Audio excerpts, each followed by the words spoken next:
Good evening. I'd like to call this special Board of Public Works meeting to order. First item is if the clerk would please take roll.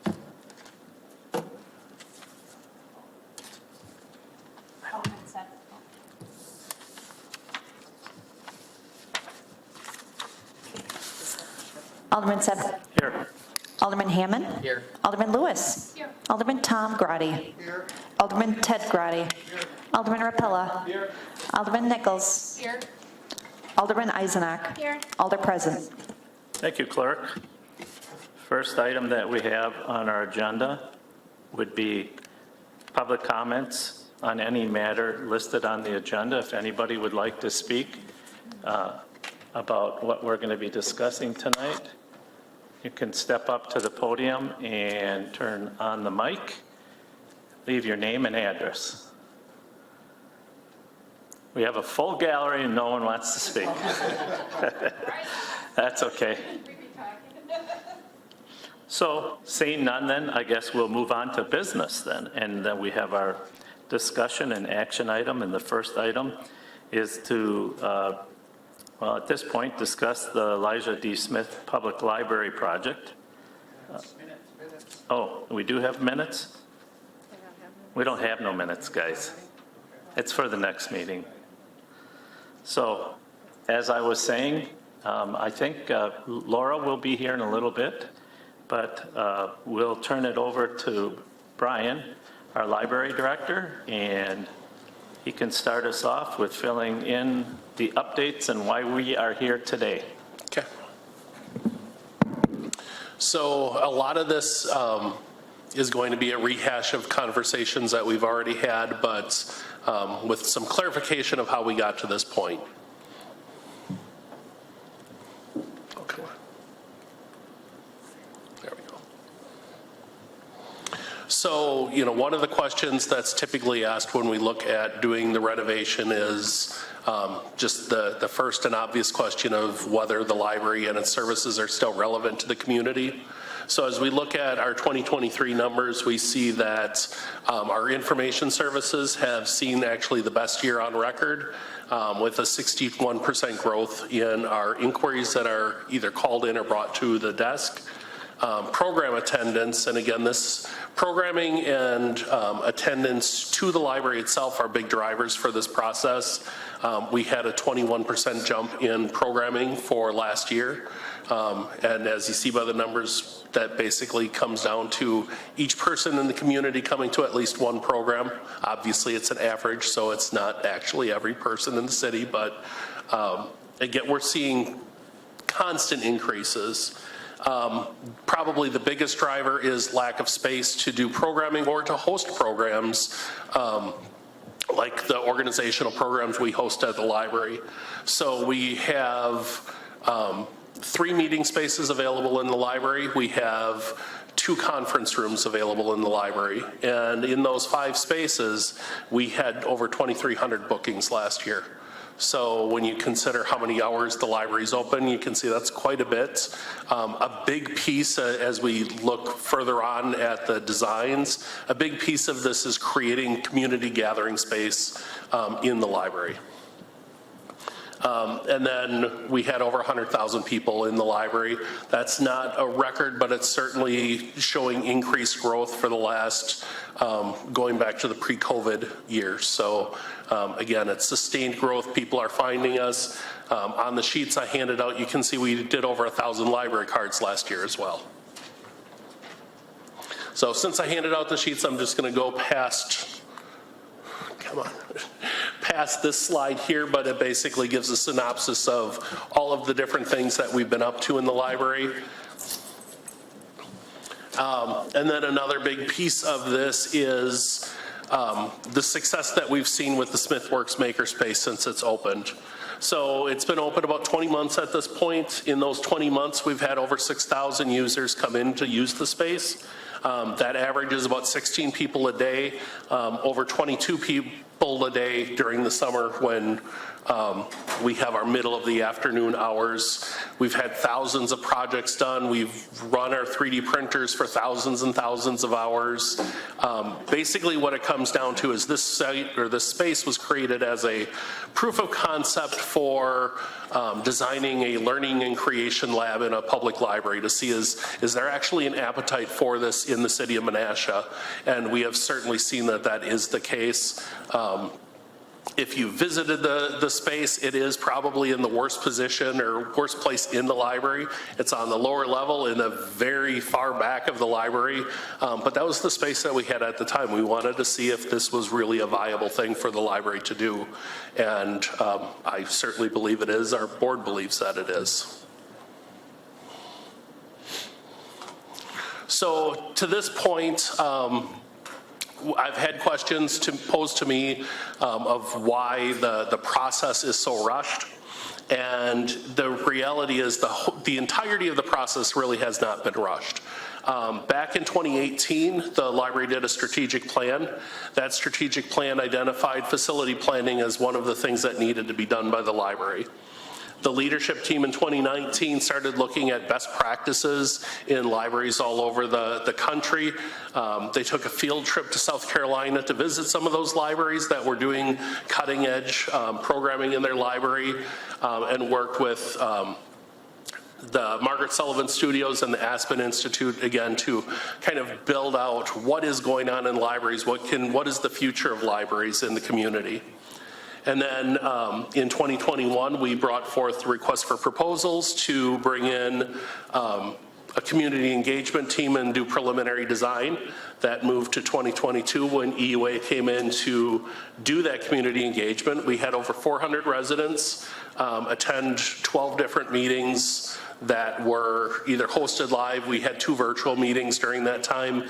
And in that, we did everything from just the community conversation piece, what does our community expect from their public library, to the end of the process when we were doing what they call puzzle play, when we actually had the entirety of the library laid out on paper and used cardboard blocks to kind of design where spaces should be in the library.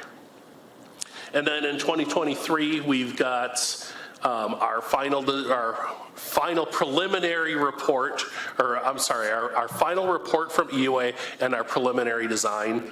And then from that, we started having conversations with potential funders in the community to see if there is an appetite for funding a project of this magnitude and to make it basically as appealing as possible to the citizens and the taxpayers in the community. So again, there's not a lot of public works projects that have as large of a community influx of funding for it. We've got a couple going right now, which is wonderful, but in this case, we're looking at 60+% of the process being funded by private citizens.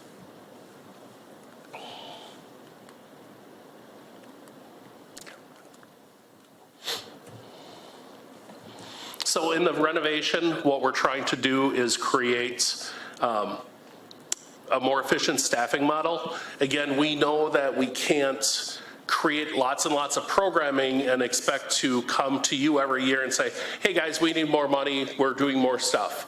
So one of the goals with this design is to actually redistribute our service points within the library. That would free up a staff member to work on that programming, which would then allow us to offer more hours for hands-on programming and regular library programming without actually adding to the ongoing costs for library use. The spaces need to be better suited. What we're seeing and what I hope the numbers that I gave you kind of indicate is our materials collection, the books we check out, are fairly stagnant. That's been staying pretty steady for years. We've lost a lot of like DVD, video, books on tape, things like that. Those don't check out anymore. Our books are still going very well, but what's happening is we're finding people who want to come in and utilize the library as a place to learn hands-on. So instead of this model where it's come in, grab your stuff, get out of here. We want you to come in and stay. There's some people use the community living room analogy. I'm not super in love with that because it brings in some connotations that we may not like to see in our library, but the idea is that it becomes the only learning place in the community for people who are older than school age to come in and learn something new where we're not handing them a bill for that service.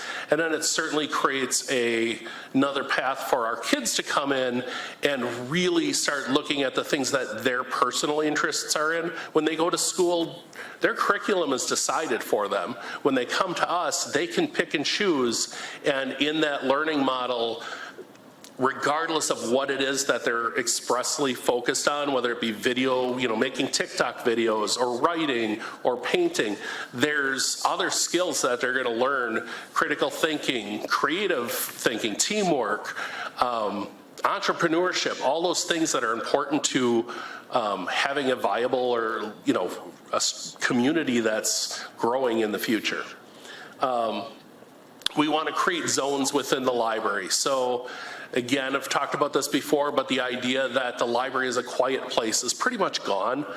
There's still quite a few people in the community that, they come in, there's that expectation of quiet. And what we want to do is we want to turn that around. Right now, I would say there's an expectation that 80% of the library is quiet place, 20% is where those activities occur. We need to flip that, because for the most part, the quiet people, it's a pretty small number. We can create spaces for them. They'll still have their quiet spaces, but it'll allow us to use the rest of the facility to do that more engaged, active, which means louder kind of activities and learning that happen. And then meeting spaces. Like I said, we've had over 2,300 bookings last year. We have used every meeting space, and we even use spaces that aren't technically spaces. So for instance, the Migrant Fireside Room isn't meant to be a programming area. We use it as a programming area because we're out of spaces. We've used the conference room upstairs in the administration area. We've used our makerspace, which is for programming, but we've used it for non-makerspace programming, again, because we're just running out of spaces. And now we're starting to see some people who have been great community partners for us moving to other locations because we're all booked up. And then the other piece is, again, creating we don't have a lot of space to do outdoor activities, but we would like to take advantage of it as best we can and have at least a little outdoor meeting space, particularly for the children. So as we look at the design, I'm sorry, this is actually, it hasn't changed a lot, but this slide doesn't look like it was updated. What we're looking for is, again, more meeting spaces. The latest design has the middle section towards the bottom of the page becoming a build-out where people can sit and gather, and then the meeting rooms pushed off to the sides. I'm not sure what happened there. That's not the most current. It's further in the program. What's that? It's further in the program, your other Yep. slide. Yes.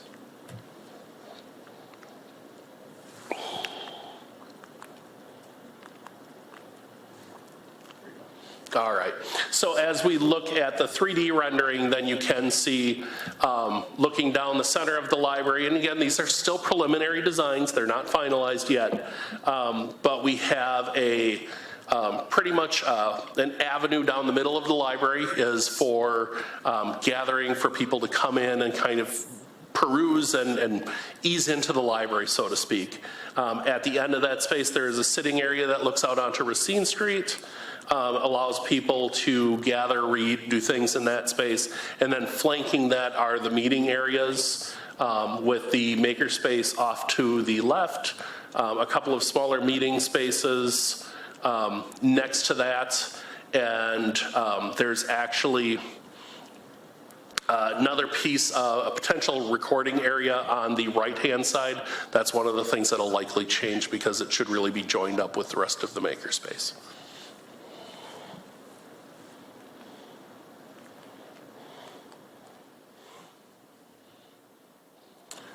rendering of the outside of the entrance. So there's not a lot of a lot of changes going on with the outside of the library or the overall footprint of the library. Basically, this adds a vestibule at the front of the library for people to come in, wipe off their feet, come into the library, and then that makes that lobby area that you come into now is a little more usable for the library. So right now, as you're coming in, there's that kind of lobby space where the restrooms are, but as a library, we can't really program that space. We can't do much with that space. So this would just give us a little bump out where we can kind of take advantage of what's there. And then this is the current rendering of what the library would look like from the Racine Street side. So again, you can see that bump out with that gathering space right out towards Racine Street. And that is about it for the presentation piece of it.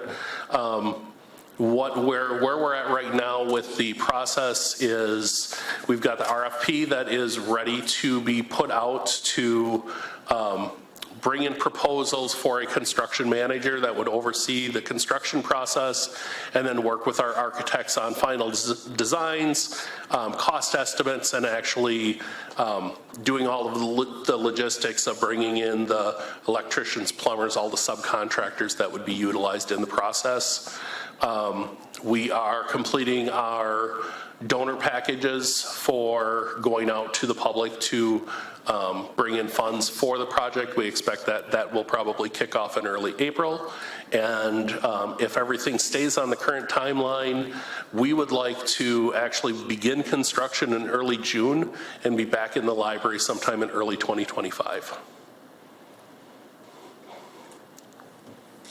Okay. I'm gonna, before we go any further, ask if any of the council members have questions for Brian. Alderman Rappel. Thank you, Alderman Semnick.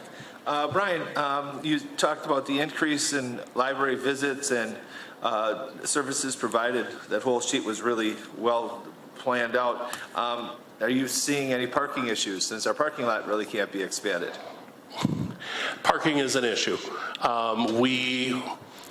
I would say 80% of the time it's okay when we have certain programs and also certain group visitors. So for instance, AARP has been working on their training to get ready for the tax year.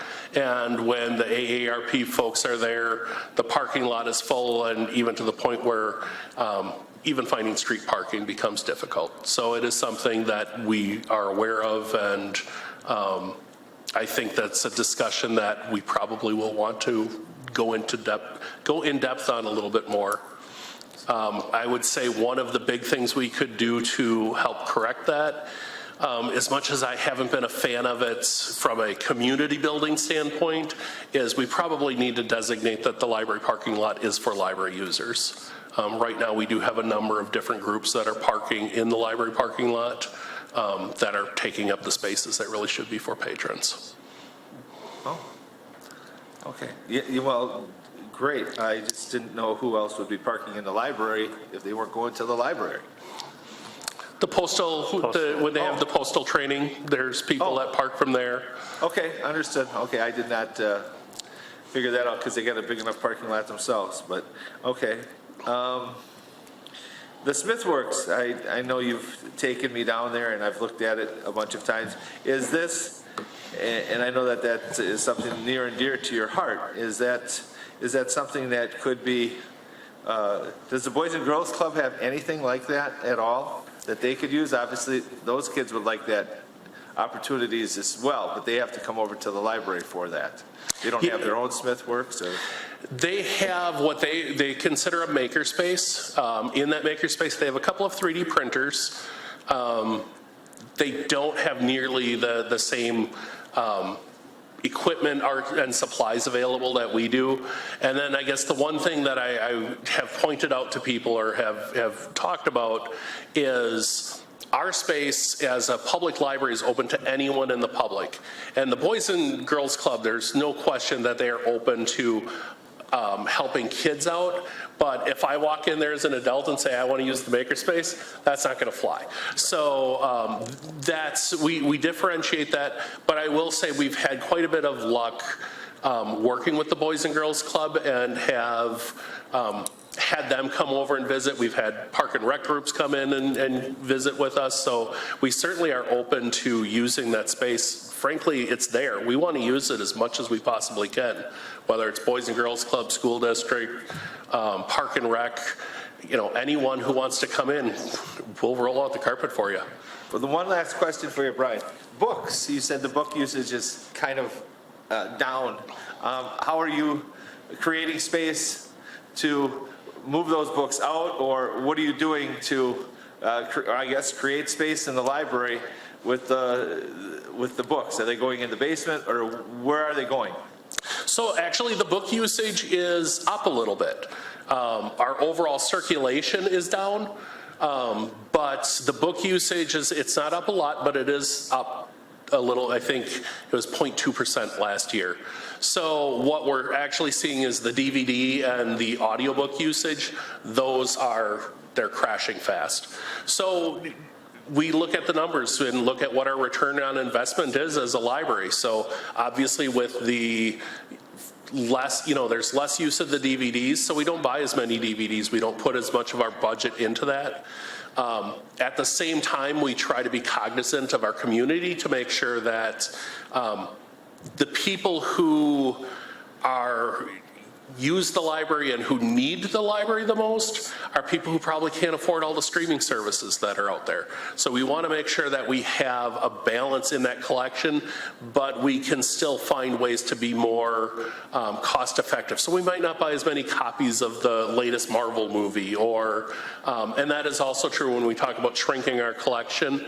A lot of what we're doing there is getting rid of duplicates. The other thing, we've been a little bit more aggressive. When I started at the library, we had when we get rid of books, we call it weeding. So our weeding process, we would look and see what books have not left the shelf in 5 years, and those would be the things that we would get rid of. Typically, we try to give them to someone, we try to put them into the book sale, and if all else fails, they get recycled. But we try to get them out to the public, any way we possibly can. But over the years, we've actually brought down that time frame. So for instance, on nonfiction, we look at 3 years, and that's because those items tend to stay a little more relevant, and when you need them, you kind of need them. But if it's like the latest Daniel Steele book, we typically look at the books that have been on the shelf for maybe a year. If they haven't left our shelf, especially if we have duplicate copies in a year, we probably don't need them in our collection anymore. So we're still trying to keep the depth of the collection. We just don't have as many copies of some of the items, and that's how we're shrinking it. That's how you're creating space for some That's of how these we're other creating things. space for it. Yep. Understood. Okay. Thank you very much. Alderman Grotti. Thank you, Chair. Since you're on the subject of weeding, the space that's referred to as the morgue, Yes. so to speak, with all the old the newspaper articles, the actual newspapers, and then there's racks and racks of other historic elements, what would happen to that? Because that's a pretty big space. Yes, and that space actually is not slated to be changed at all. We do need to find ways to be a little bit more on top of the maintenance of what we keep in that space and make sure that it is actually something that should be kept. So when it comes to like the old newspapers, those will be held on to. There are some future considerations for that, though, because that space that we're talking about is not environmentally controlled, and those 100-year-old newspapers are not going to hold up forever. I know, so you we turn need to the figure page out. and they rip. Yes, yeah. Yeah, okay, So thank you. we will be holding on to them, but we probably need to find a better way to do so. Alderman Nichols. Thank you, Chair.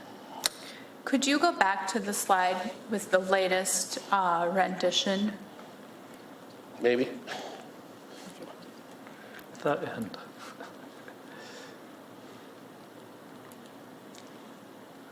Come on. I'm It's hitting only the button. technology. Give it to, yeah. Thank Same. you. Is that the one you're looking for? That's the one. Okay. I love the idea of a main street, so to speak. Am I seeing that am I understanding that there is still a separation between the adult side and the children's side of the library? There is a separation, but it's a zonal separation. So instead of having the actual walls in place, we will be creating zones within the library and then utilizing shelving, signage, and placement to kind of determine what happens in each of those areas. So building in programming space within the space itself? Yes. That's Yep. not necessarily separated by walls? Correct. So for instance, if long-term we see that children's usage is going through the roof, that allows us to grow that area without having walls to kind of contain us. It gives us more flexibility in the long term to allow for shifting of services and resources in the library. All right, thank you for answering my question. And this is still a concept, not final? This is not final. Okay. So in the process, we would be coming back to go to the library board for final approval on once the design is completed, and then it would come back to Public Works for an approval. Okay, so that brings me to my next question, because having served on the library board over a decade ago, I understand the separation of powers, so to speak, between the library board and the Common Council, and now suddenly we're finding ourselves working more closely through this project. So can you help us understand each body's role in this process? What is the library's board's role in this process, and the Board of Public Works Common Council's role as we move through the next steps? Yep, I think I can do that, but I may ask Maggie to help me out. So as I understand it, the role of the library board has discretion over library funding, how the library is operated and run. However, the city, and in particular here, the Public Works Committee has discretion over city buildings. So while the financials and some of that service and programming model are in the hands of the library board, when it comes to us actually changing the library, the city building itself, that's when we have to come back to the Common Council for approval. Is that in a nutshell? Yes, in a nutshell, yes, absolutely. And per the library board, per statutes, the library board has the authority over the building, and it gets a little bit messy when a new library is established or a renovation occurs, because Common Council has the authority to purchase property. So for instance, we're looking at a temporary location change, and that's when council would need that approval, of course, with library board's blessing. And we do need to be careful for the Common Council, Board of Public Works, not to overstep your authority over the library board for certain decisions, because funding can be impacted if we do so. So best practice moving forward is for all boards, library board, Board of Public Works, and Common Council to be on board with a joint recommendation, essentially, for Common Council's blessing, especially as it relates to the location and the funding. And in terms of final design, some things that go into that analysis would be, is it the public interest, the Common Council's interest, library's interest, members of the public. Essentially, it should be a transparent process of what a new or a renovated library should be. So, it runs across, it's tricky. But I think best practice is for library board to approve a final design, and for Common Council to have a say in that as well, to approve that. Mainly, all funding would go through the Common Council, it has to. And also, any donations have to be accepted by the Common Council. So let's see, Alderman Ted Grotti. Oh, did you still need to talk? I did. Oh, I swear you said you were done. No, Sorry. I did Go not ahead. say I was finished. Is that, I just want to make sure that that's accurate. Will, the Common Council has to accept the donations as well in partnership with the library, or does the library board take care of that part of it? For this project, if it goes through the city, then Common Council would need to Okay. approve. That is all very helpful information so that we can proceed on the same page. So thank you for that. And I'm really excited to see the library and hopefully the Common Council embrace the idea of lifelong learning. It's been a part of the library's mission for a really long time, but I think it's something that we've struggled to figure out how we do that as a community. And also recognize that lifelong learning looks different to different people. And so I'm really excited to see this process move forward. Thank you. Alderman Ted Grotti. Thank you, Chair. My question, Brian, goes back to the renovation. I didn't see anything for the basement portion of renovation. Is that going to be something that we're going to look at eventually too with this, or? Yeah, there is a floor plan drawing. I think, and I can certainly get them back out, but I thought in the past the final reports were disseminated out to the council. There is a drawing within that report. But basically on the lower level, what we would be looking at doing is doing kind of a surface renovation of what is currently the makerspace would become potentially the local history area. And would have basically drywall and paint put in there. Same thing with the Geegan room. The company E room would have a little bit more of a renovation. Again, updating our electronics and technology to make them a little more usable by the people coming in. And then also, the biggest piece of that would be adding a teaching kitchen to the space. If you're looking into the room on the right-hand side where the current kitchenette and the coat area are, that space would be basically blown out and used to create a full-sized teaching kitchen. Okay, thank you. All right. I'd like to move on then to our items of discussion and action items. The first one are related to the temporary library location change, and you want to address that right away? Yeah. So originally, and I'm sure you probably remember me saying, we don't intend to move from the library site, and that was truly the case. It is not something that, to be honest, I'm looking forward to, and I know my staff is not looking forward to. However, as we look on what the most economical and cost-effective way in both time and money, moving off of our site makes the most sense at this point.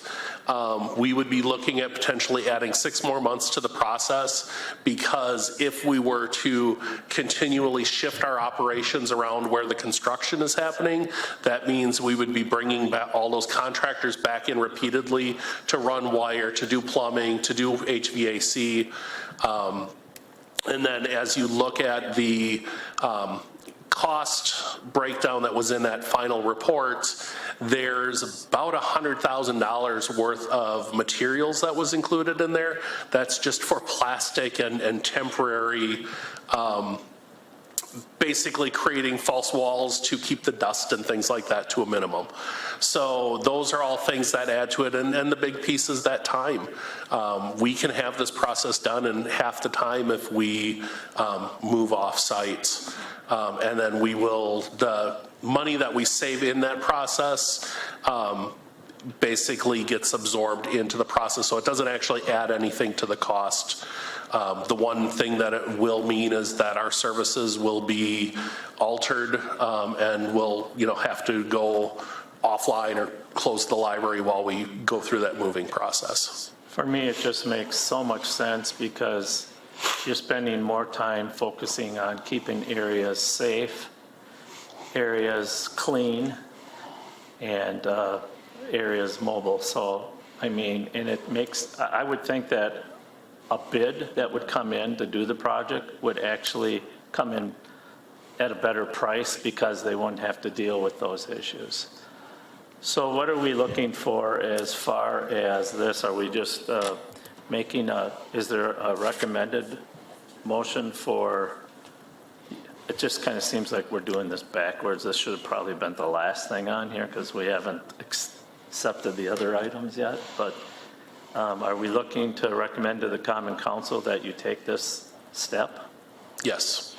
We would look to, for a recommendation by the staff to, Staff and Library Board of Trustees to move to the Menasha Center sites for the duration of the construction, and for the mayor and city attorney to negotiate a lease not to exceed $200,000. So that the staff would recommend approval to temporarily move the Elijah D. Smith Public Library location to the Menasha Market Shopping Center, and for the city to enter into a corresponding lease agreement with the owner not to exceed $200,000. That's my motion.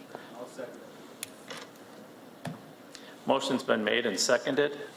Further discussion. Alderman Nichols. Thank you, Chair. In reviewing the lease agreement, there was a section that addressed parking for both staff and library patrons, I believe. And I didn't see anything about who's responsible for snow removal and salt and all of those things. Is that something that should be considered as part of this agreement?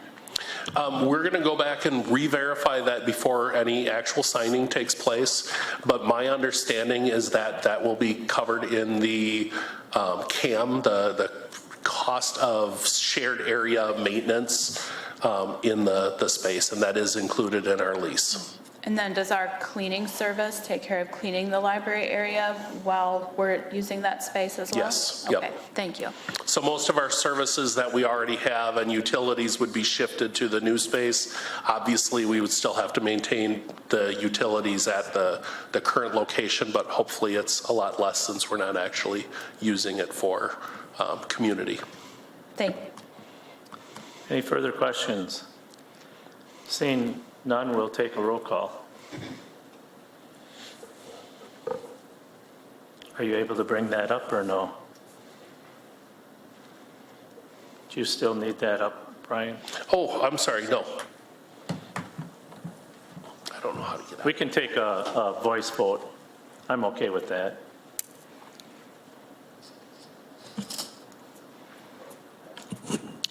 Alderman Sevnik. Aye. Alderman Hammond. Aye. Alderman Lewis. Alderman Tom Grotti. Alderman Ted Grotti. Alderman Rapella. Alderman Nichols. Alderman Eisenach. Motion carries 8-0. All right, thank you. Next item then on our agenda would be action item 2, and that is a request for RFPs for the construction management at risk service. Brian, you want to touch on that just a little bit? I'll touch on it a little bit, and then I'll probably ask Laura to fill in more details on that. So what we're looking for is someone to come in and oversee the overall construction process, which would include the subcontracting, work with the architects on completing the designs, making sure that the designs meet our criteria. They would oversee the actual construction process, handle the inspections, and again, make sure that the quality controls are in place. Similar, as I understand it, it's similar to the process that was done at the Public Works building as we worked through that process. But I'm going to hand off to Laura to fill in the details. Go ahead, Laura. I think you hit it on the head there, but from a construction management standpoint, it makes sure that all the subs are working together as they should. Because it's a building, there are building permits required with the state locally. We are going to need to make sure that all of those things, before that inspector gets called to come check something out, that they have verified that it is done. You typically have to work with these inspectors as you go through the process. Shop drawings, submittals for review for materials. There's a number of things that goes into being a construction manager for a building, and we feel that the amount of time required of it is not going to be something that staff would be able to absorb, and the reason to why we would like to hire somebody to do this work. Okay, any further questions? If not, I'll make a motion that staff recommends approval along with the Board of Public Works to the Common Council, the request for RFPs for the construction management for at-risk services. Motion's been made and seconded. Any further discussion? Yes. Oh, sorry, Becky. I don't know why I keep missing you. Go ahead. Thank you.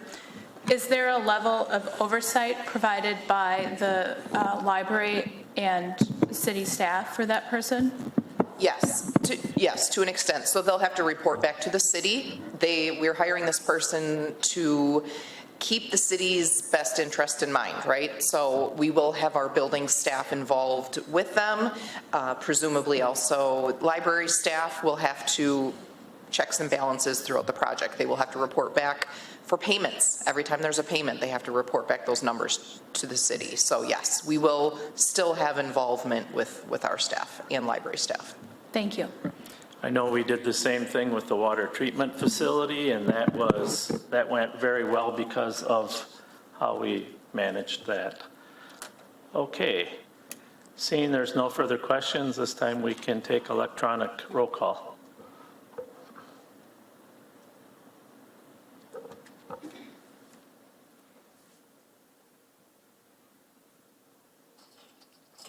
Motion carries 8-0. Thank you for that.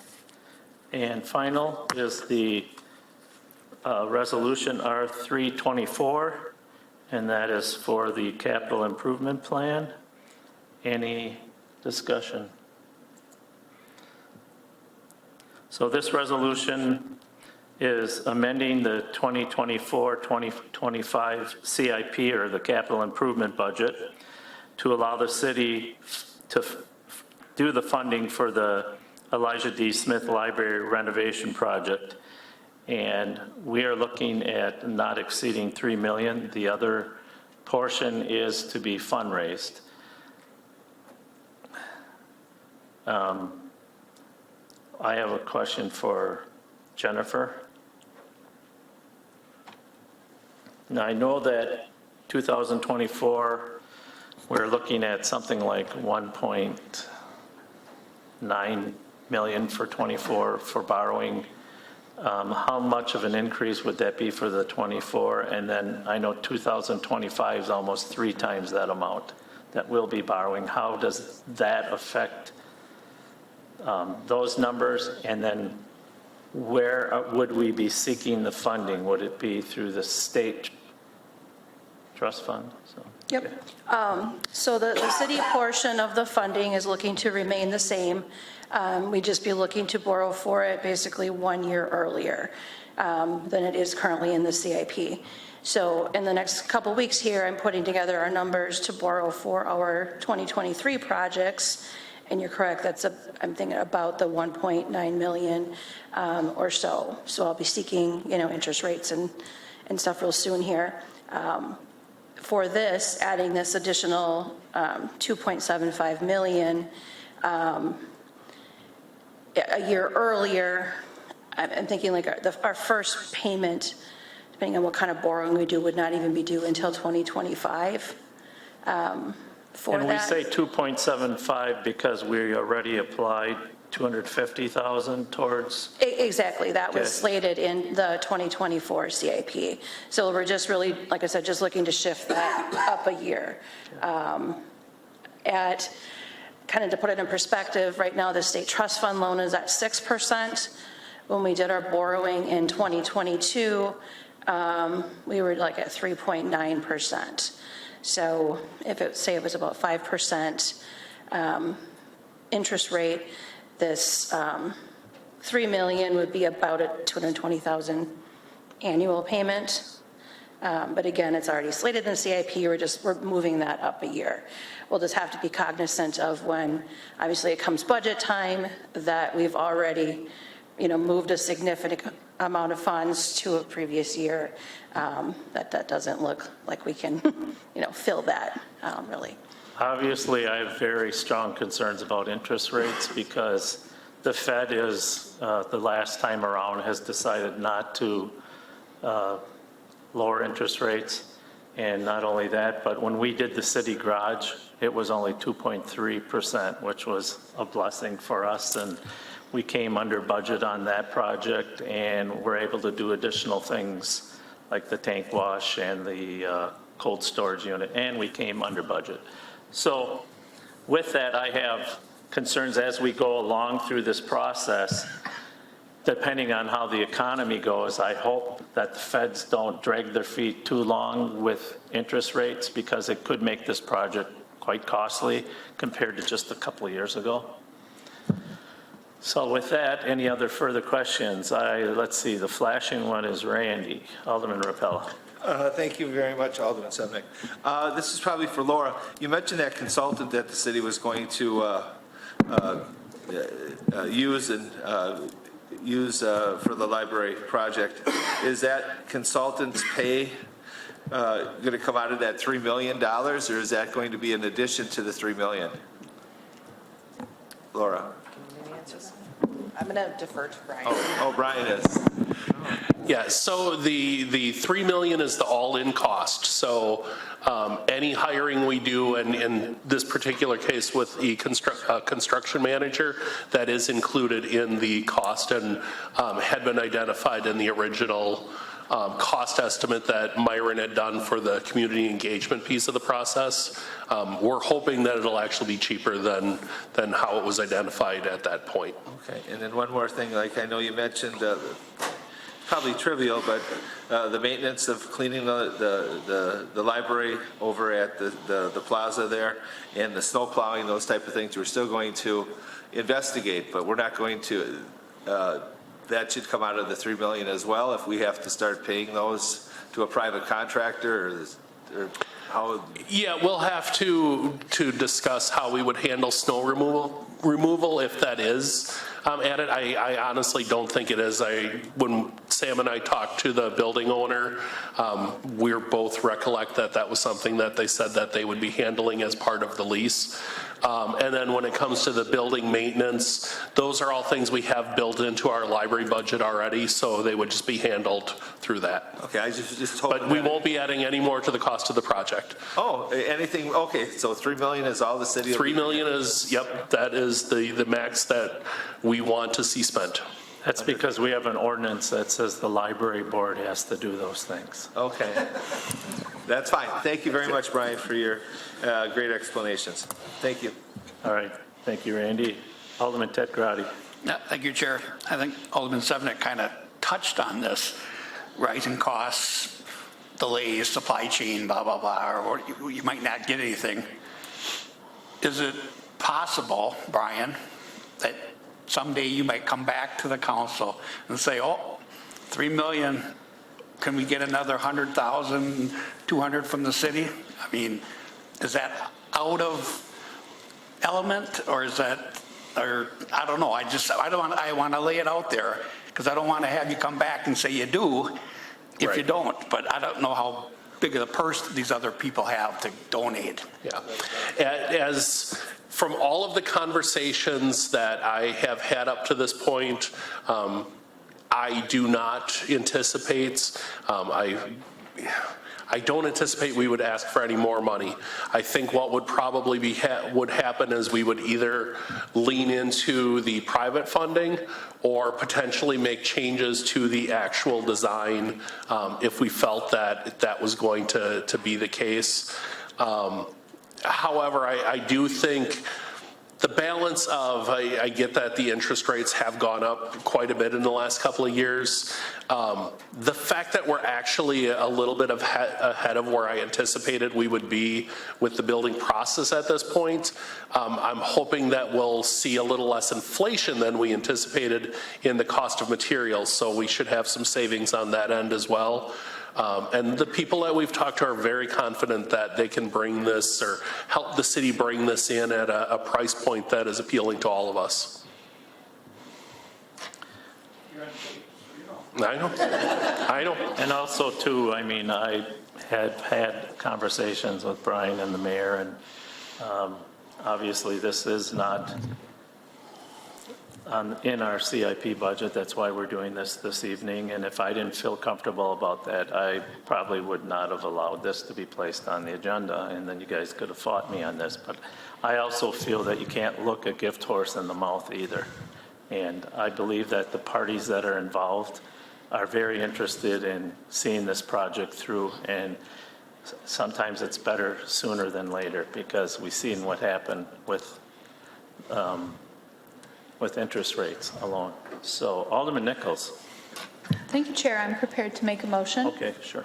Move to approve Resolution 324, a resolution amending the 2024 through 25 capital improvements plan to allow for city funding for Alicia D. Smith Public Library renovation project in an amount not to exceed $3 million. Are we adding the, also as well as the additional $5 million in donations to this motion?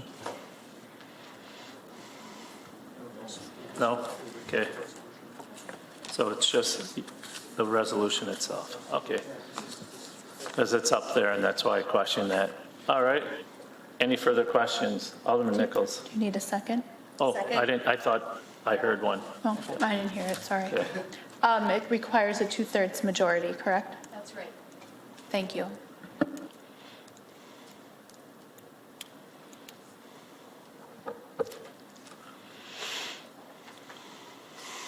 Motion carries 8-0. Well, that's 100%. I think the library board and Brian and all the users should be very pleased with the action this evening. Like I said, I'm happy to see that the donors are looking forward to moving forward sooner than later.